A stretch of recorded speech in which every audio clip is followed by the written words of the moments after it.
Breakpoint on Sporty FM. Beyond Sport. Football as well. We have one of greatest academies in that is in around in Senegal in West Africa that chants talent directly to the French league. So there's so much potential in terms of talent. But what can we do? Because it worries me that we export, but we are not retaining our own talent here. So what do we do to also be competitive and retain our own as well, and grow the continent and grow the sports in our continent? That's a very loaded question. I think we've got a few things we have to look at here. Yeah. First and foremost, in Africa, sports is still seen, no matter how you look at it, in families as it's a social activity, something you do after school. Very few parents really believe in sports as being a career. Yes. And if it's a career, they think, if you can't do anything in academics, then you can pursue that. When really that's not the case for the rest of the world. So we actually have to change our thinking first. Once the thinking is adjusted, and I mean the young people are now coming up and their thinking has changed, but the parents are still ones who we still need to educate and really encourage that, hey, you know what, your kid is good at soccer. Your kid is good at American football or basketball or something. Encourage that. Nurture that talent so that the kid can go to the next level. Then you have to also think about, we have to develop leagues which are sponsored and make sense for someone to stay home. Commercialized. Because if they're not commercialized, I'm not going to stay here if I can make $100,000 in the US and you don't have anything for me here. And that's why those are the things that we have to improve on. And that's why I keep pointing to the sports administrators, those in the presidential seats of different federations. They need to begin to empower the youth through exercising bylaws or plans that commercialize the sport. I love what FIFA is doing now, because FIFA's 5-year plan is against women in football, and it's against Africa. Yes. And that's what they're trying. We're putting, basically, when I say against, I mean it is pointed towards empowering Africa and empowering women in the game. And if I tell you how many African countries have not applied for funding which is sitting there for them to empower, you will laugh. Maybe 3 out of the 54 countries have done anything, and there's hundreds of millions of dollars sitting, waiting for them just to write a letter and say, look, can we have funding for this facility? Can we have funding to support these people? And it's not there. So these are the things that we, sports administrators, even to this day, many of them are not even full-time employed. One is working a day job, and then he comes to be the president of this federation, at night. You know what I mean? So the effort and the emphasis on what they have to do is not there. And you can't you can't expect much out of them. And that leads me to something that I've been asking myself, because many times you hear someone saying he's talented in football, or what in the US they call soccer, he's talented in basketball, and then they say, me and education, we are done. What is the correlation between education and sports stroke talent? Okay, so personally, I believe, I went all the way to a professional career, but my professional career was maybe months long, right? But I got my degrees using my same talent in sports. So for me, we're always pushing this on the parents to say, look, if your kid is talented and we think there's a professional career ahead, that's fine, but we must always have some fallback plan, which is an academic plan of some sort. It doesn't have to be you become an engineer or but you have to have some sort of trade. You need to understand how to at basic manage your finances, that you're gonna get, because these kids, now you're coming from high school and you start making $100,000, more than sometimes more than your parents. So it's like, we need to make sure that they're educated on some of these things, which is what we're doing very big in our organization. Is making sure we focus in on the empowerment, the mentorship of all of these athletes as they're coming up. And speaking of the type, I would love to know the type of scholarships, because I'm sure there are different types packaged differently. Yes. Can you tell us in your organization what type of scholarships do you have? Yeah. So obviously our first emphasis is the sporting scholarships. And the sports scholarships are in all the different sports. Obviously, depending on which sport, there are more scholarships available for that sport. So like, for instance, athletics has tripled the amount of scholarships. So it used to be 12, now each team has about 40. So you can imagine how many scholarships are there. You've got field hockey, tennis, you've got basketball, scholarships that they give. And some universities may give you 50%, some may give you 30%, depending on your level of talent. Or they may give you 100%. If you're good academically, you can get a partial academic scholarship and a partial sports scholarship from 2 different departments within the university. If you can dance and sing, you can also get an arts scholarship and a sports, or an arts and an academic scholarship. All right, let's take a short break. When we come back, we'll continue with this conversation, and of course also the aspect of diversification of sports. How important is that? Because mostly in Kenya we focus majorly in football and athletics, athletics, rugby, and we forget other sports that are big around the world. Yes. When we come back, Breakpoint on Sporty FM. Beyond Sport. FM time now is 20 minutes to 12 noon. And the show right now is the Breakpoint. And just to remind you is that we are in Kisumu finally on 106.3 FM. And this is the Breakpoint. My name is Kwanya Joshua. Yes, and of course this is Hilda Chepto. You can call me Chep. And of course you can reach us on our social media platforms, and that is Sporty FMKE on all of our social media platforms. We are talking business of sports, and we're speaking with Munya Maraire, the CEO of Worldwide Scholarship.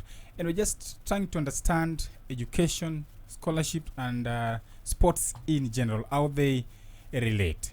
And there's this diversification, Munya, of sports. As we are going for the break, we mentioned it, that in Kenya, we are very big on athletics, football, and rugby, as my colleague Chep said. But we tend to forget other sports. What do you think the authorities should do or can do to make sure that we diversify more, because we know sports can bring even more revenue for a country like ours? So that's a very good question. I think, again, focusing is not a bad thing, because as you've seen, the success of Kenya in the long distance has come because you are very focused on athletics. And the football is just naturally in Africa always the number one sport that people gravitate to or follow. I think it's more than just diversification that needs to be done. I think the more that we can empower the different, and I said this earlier, empower the different federational presidents, because there are presidents that don't even get a salary from the federation that they're working for. So you can't expect them to push the sport or to even have any finance to be able to do anything on the grassroots level, which means that if you're not doing anything on the grassroots level, you're not going to be able to make the sport grow in any way, but definitely, for sure, looking at the other revenue generating sports like basketball, American football, which you have a league here, these are important sports, and now are some of the most lucrative sports in the world. But again, success is what usually drives where the revenue, or the sponsorship dollars go. I know that Kenya's got probably the biggest deal from Nike in around the world, that comes here, finances from Nike in terms of sponsorship, so that comes with success, in the sport. And just I would love to pick your brain and something you mentioned earlier, just about sports governance in Africa in general, where we are struggling with commercializing and leadership as well. So now, will it help that we make sports a national conversation, in terms of, from the presidency, they have rules or have regulations that we identify sports as one of our economic contribution factors. We want to invest in sports. So maybe in all our African countries, that is for 54 countries, decide to do that intentionally. Yes. Can that now eventually now help make it a ripple effect in terms of just starting now to make sports up professional? We make everything professional. You're very correct there. I Yeah. think there is one step that we have done well as Africa, is in every single government cabinet, sports is represented at government level. Yes. What needs to then happen is we need to empower because some of the sports ministers, and I mean, it was the minister of mining, and then dude And comes then- here, yes. now he wants to be the minister of sports. Like, where did you even, like, you've never run, you know, you don't even know. Now you want to manage sport. Yeah. So again, you need to have people who are sport centered to be able to run those ministries in order for the industries to thrive Yeah. and to move forward from and definitely there needs to be a conversation. Listen, regardless of the country right now, Yeah. and I have gone on record saying this, sports is huge business Yes. if focused on and if governed properly. And a lot of African countries are not looking at sport like that. And it's bigger than mining. It is. Yes. It really is Yes. bigger than mining. Yeah. You remember when Messi was moving from Barcelona? The world stopped. It was a $1.2 billion transaction. One guy. Yeah. What happens if you got 5 of those guys moving? That's what's happening. It's more than the GDP of some of our African countries. Yes. And this is where people are not focusing. And to be honest with you, I'm selfishly okay with them not focusing. Because if I become a billionaire because they're not focusing, I'm happy with that. I'm not going to argue with that. I don't think we Yeah, you know. won't- yes. Yes. Yes. Because those who are awake in sports business need to take it as seriously as anything else. Yes. Is it that lack of that? Is it that we are not, quote unquote, kind of exposed to what's happening around the world, or our leaders and executives are not going out there to benchmark and see really how the world is running sports? You know, this conversation can go as deep as to colonization of our countries, where we were colonized to become worker bees for organizations, and you must be educated so you can work for somebody else or work under, and that's where sports became a social thing. Okay, we do that just so that you can be a little bit fit, so that you can be in good health, as opposed to following the model of, you know, structuring sports from the ground to be a lifestyle, a career, a business. This is where we need to be going. You know. And just about that, what is Rwanda doing differently? Rwanda's president is involved. Yeah. The president is involved. He knows that because sports is such an important vehicle to many, he has seen that when Arsenal plays against Manchester United, the country stops. So he's ended up investing and putting Visit Rwanda branding on all the clothes, Yeah. so that people come to his country, you know, and is invested in infrastructure in the country, because that then becomes a great drive, which is sports tourism. And that's Yes. happening. You're having the BAL, the basketball African league League, coming yes. there. You're having people come to do tournaments, people coming to do things in Rwanda. Rwanda is one of the hotbeds for us as an organization as well. As of next month, we're going to be making serious inroads into Rwanda, because there is a support system for sport as an industry, as a business, and they have shown it, and it's doing well. You know what I mean? Do you Yeah. think putting your logo on Manchester United or someone comes for free? That's a $20 million investment. Yeah. And they have made that investment, which means they're serious. Yeah. And just on that, the Rwanda Arsenal and other partnership they have, someone in our villages in this country, please try and explain to us or them how then Rwanda investing such amount of money with the partnership with Arsenal or PSG, how is that important to the country? Because there's always the argument that why invest such amount of money? Because I think we even spoke about DRC when they had, I think, with Barcelona partnership. How do they recoup that money back with such an investment? Because it drives tourism, feet, into your country. Because that is their main thing. Their advert is not just Rwanda, it's visit Rwanda. Yeah.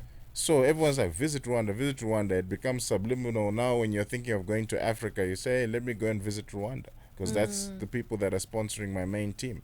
You get the visibility among millions of people watching your team, millions of fans. That drives feet to the country. You know what I mean? I'm sure there's a website attached with that. When you go there, then it shows you, hey, when you visit Rwanda, you can go to these places. This is what our country looks like. Tourism dollars, people paying at all your restaurants, people visiting your safaris, people putting Gorillas, money, they have gorillas. the hotels. This is how you make money for your country. Yeah. And it's way more money made by the people coming in than what you spend on the sponsorship. And just before Chep comes in, I wanted to ask, in regards to scouting and selection of student athletes, what do you look into when you are selecting these student athletes? Okay, so remember, they're different sports. So different sports require a different scouting strategy. So in football, size is always good. Yeah. Being able to control the ball is always good, and being able to use your athleticism well is good for a soccer player. Now, when you're looking at athletics, again, it's different. If I'm looking for a long distance runner, I'm looking for someone who can run long but at a fast speed. If I'm looking for a sprinter, I'm looking at the explosiveness of the muscles, looking at how fast they can run over a certain time. When I'm looking at basketball, I'm looking for your big, tall, strong height, ability to shoot, athleticism. There's so many different things that we look at, but there are also metrics that you look at. So with a basketball player, for instance, their wingspan, how long their arms are, how tall they are, how high they can jump from one step. These are important metrics that are measured across the world, and that help you to be able to know whether you've got a super talented kid or not. Yes, and of course, as you said, your organization has been in existence for over 20 years. Yes. I would love to know just some of the success stories. Wow. Yes. So I'll zero in on like world champions and things like that. So in the long jump, we had Luvo Manyonga, who you may know, who's one of the greatest jumpers in history. A Commonwealth champion, world champion, Olympic silver medalist, African record holder, Commonwealth record holder. He's done exceptionally well, and he's coming back again this year for his last year or another 2 more years, which we believe the success will be there. I know you heard about the young 18-year-old who slayed Ferdinand Omanyala. That is a WWS athlete from South Africa. We are with Karabo Letebele. We coach him and train him, and it was good to see that at 18 years old he was able to beat Africa's best, in the 100 meters. From field hockey perspective, we've had several. Basketball, we're still aiming to break through, but we have had a young girl called Alexandra Maseko, who went on to play in the NCAA.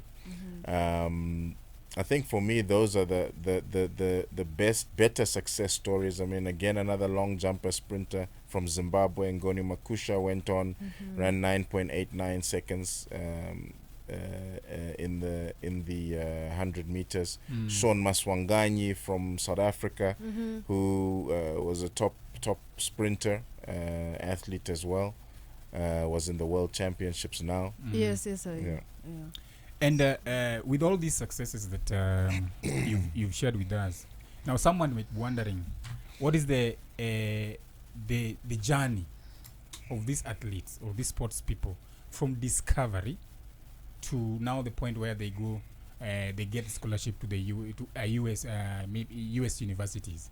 What is the journey like? So the journey, we like to call it a pathway. Pathway, but yes. The pathway is more assessment or identification. So you identify that someone has talent and that there is a future for them. After that, there's the development piece, which is, okay, let's get you into our academy or into a training system that we can develop the talent we know that you have. And then after we've developed the talent, then comes the last part of the pathway, which is, okay, let's see what kind of opportunities are interested in what you are able to do with your talent. So if you're a soccer player, how good are you? Can we send you to university, or do we send you to straight to professional in Italy or in England or Spain or somewhere else? If you're a sprinter, the same. Do we send you on a university scholarship, or do you go straight into the professional league? And after that, the final piece of the pathway is, after you have gone through your years of professionalism, let's create what's going to take you for the next 30 years. So are you going to use your talent into getting a foundation for yourself? Are you going to be a person in media? Are you going to be a sports manager? Are you going to go into coaching? Are you going to go into presenting? All these different other career elements that also tag on to the rest of somebody's career. Yes, and just recently there's something you'll be launching here in Kenya and South Africa as well, that is a Pan-African Football Initiative. Yes. Can you tell us more about the initiative, and so far what is the progress?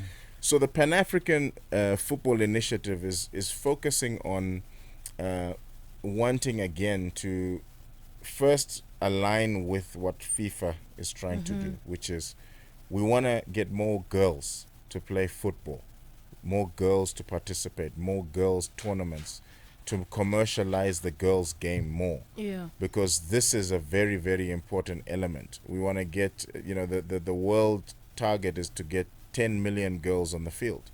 And I think they're sitting at about 2. So you can imagine Africa is where this needs to happen, because we've got more youth, more girls, that need to get on the field. And at the same time, it's the focus on taking young African players, through the same pathway. Let's get them into real academies, not loosely held academy. People say, no, I'm running an academy. You say, okay, you go there and there's no equipment, the field is terrible, like there's no pathway, nothing happening.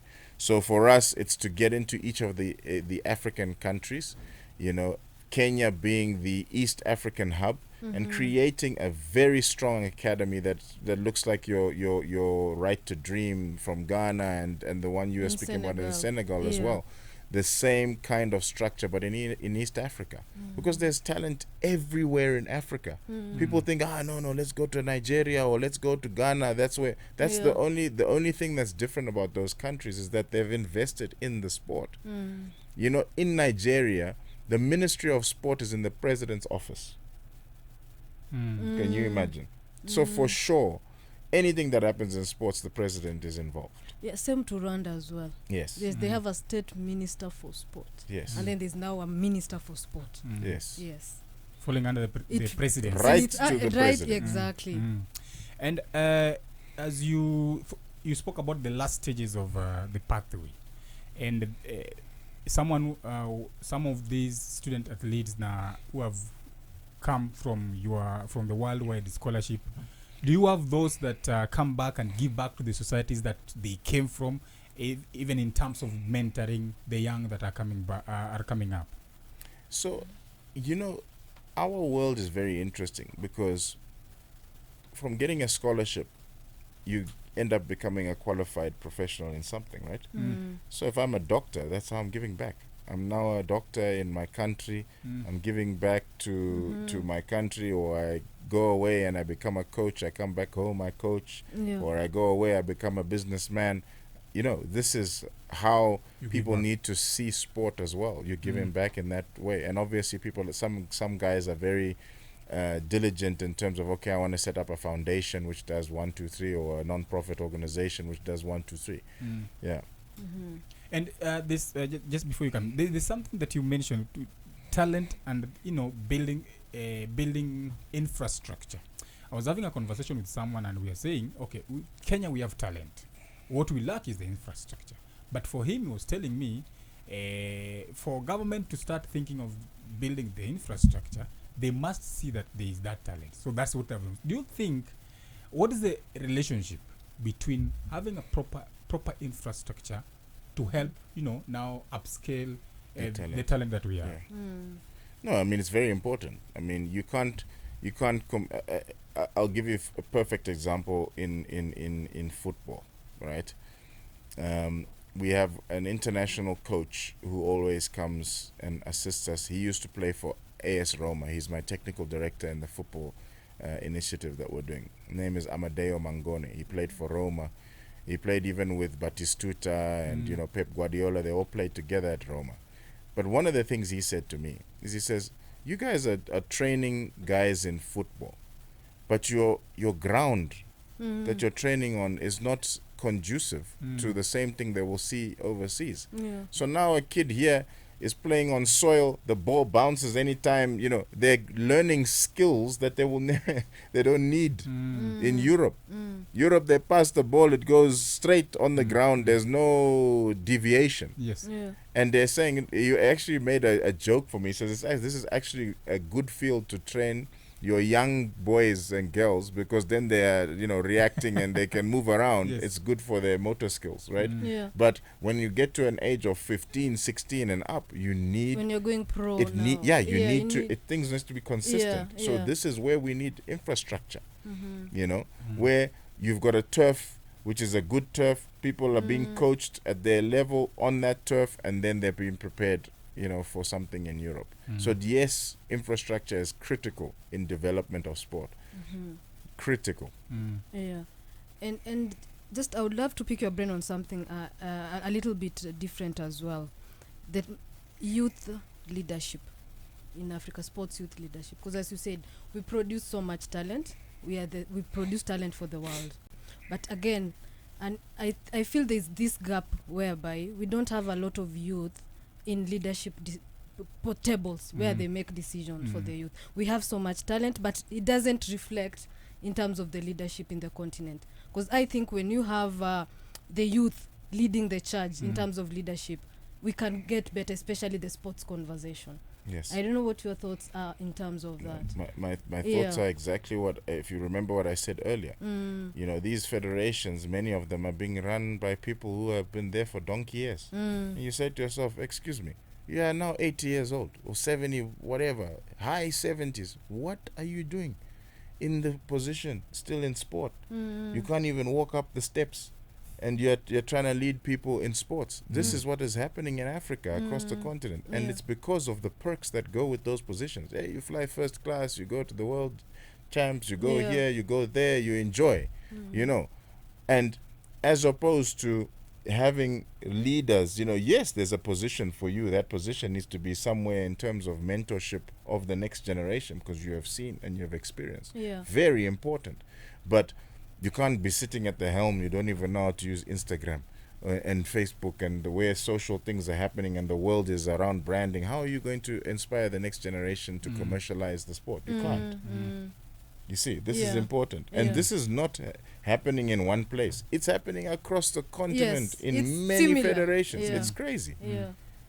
Really. Yes. And as youth, what can we do as youth to push that conversation, to push for those leaders? We need youth people who want to get into those positions. Everyone is you're shy. Oh, Mr. President, Mr. What, you are shy to get in there and lead. Yes. And it needs to come from people who have gone overseas and have done well as well at an international level, to come in and be bold enough to run for these positions. Yes, they must. They mustn't be shy and scared. Oh no, this was my old uncle, and I cannot. No, you run for that position. You have to, because sports is for the young. You've mentioned Instagram, and that has reminded me of how should athletes, sports people, and even you as an organization, Worldwide Scholarship, how should we leverage on the use of digital space? Because we like it or not, it is here. Yes. And we must, people should really use it. How should we leverage in using it? No, people just need to get involved. You have to teach yourself, or you have to learn. Again, the world is such a beautiful place now. You don't have to even go to school as much anymore. Everything's online if you want to learn. AI is now here. AI is, you type into your phone, hey, I want to know about this field or this position or this thing, and it will spit out all the relevant information for you to be able to learn. So Yes. Instagram, your brand, it is your own visual channel. It's almost like television for you when with regards to that. So it's very important. Yes. And as I know we are coming to the tail end of our conversation, but just please share with us the challenges that you've faced as you lead Worldwide Scholarship. What are those challenges that you face or you faced? Some of the things are what we've been talking about now. Old leadership who doesn't want to understand and adapt different things. Lack of infrastructure, lack of developmental plans and planning, lack of information for the youth to know that they actually have a pathway that they can pursue. Wanting to get people to work together, because sadly in Africa we're still very disjointed. I have an academy and I want to do everything by myself here, where even in Europe, Coventry and Chelsea, they work together. If they're in the same place, they work together. They share coaches, they share knowledge. So that we all rise. And those are some of the challenges that we've seen. Another challenge is just being able to get our mission and vision and our programs to the rest of the continent, because it takes incredible resources to be able to touch the whole continent. And now maybe just share with us your next projects. What is coming up for your organization in the next few months, in the next few years? In the next few months, we're going to be doing a lot of talent identification camps. So as we go into December and November, even here in Kenya, we'll be doing something towards the end of the year. We'll keep you updated in terms of camps identifying talent in football, in soccer, in athletics, in basketball. We're going to be doing those initiatives across the continent. And what message would you give to a parent who might be listening to us now and has a very talented kid and are wondering, okay, how can I get the opportunities of going to places like the US? Because when you go to a place like US, you are assured that you are going to get the proper facility and even the pathways that you talked about. What kind of message can you tell them? Look, first and foremost, parents, listen. Sports is a real pathway for you. It's a real opportunity for your child to change their lives and to even live their dream and to even make a lifestyle for themselves. It's big business. It's a viable career. Obviously, reach out to us, Worldwide Scholarships, at worldwidescholarships.com or on any of our platforms at Worldwide Scholarships. Talk to us. Let us have a chance to assess your child for you to make sure that they're on the right journey. Because some children feel they are the best, but they're not. So talk to us as the professionals. We'll tell you, yes, this is something worth investing in. And then invest in your child. Don't wait for the government to invest or someone from somewhere to invest. Invest in your child. Because when you invest in your child, they're going to grow in their gift. And now to that young African athlete who has been listening to you since we started. Please give them a piece of advice. Yes. Persevere, work hard, chase your dream fearlessly all the time. There are going to be obstacles. Continue to work through them. Keep going through. Don't let go of your dream, regardless of what people say or do, or persevere, push through. Don't let go of your dream. Don't. That's the message even if you have one hand, don't let go of your dream. Thank you so much, Munya Maraire, the CEO of Worldwide Scholarship. Just having this conversation in regards to school or scholarship, and of course sports in general, how they intertwine. That has been a good conversation, and of course what I pick from some of the things that I've picked is that more girls need to play football, and I think that is one of your dreams that you have, and also to commercialize the girls football. And yes, that's something that we've really spoken a lot with my colleague Chep here, just to make sure that women football is also given the limelight that the men's are getting, and even also dreaming or hoping to have 10 million girls playing football. Yes. Thank you so much. Thank you. Thank you so much. This is Sporty FM, Beyond Sport. Sporty FM. Is this the dagger? Beyond Sport.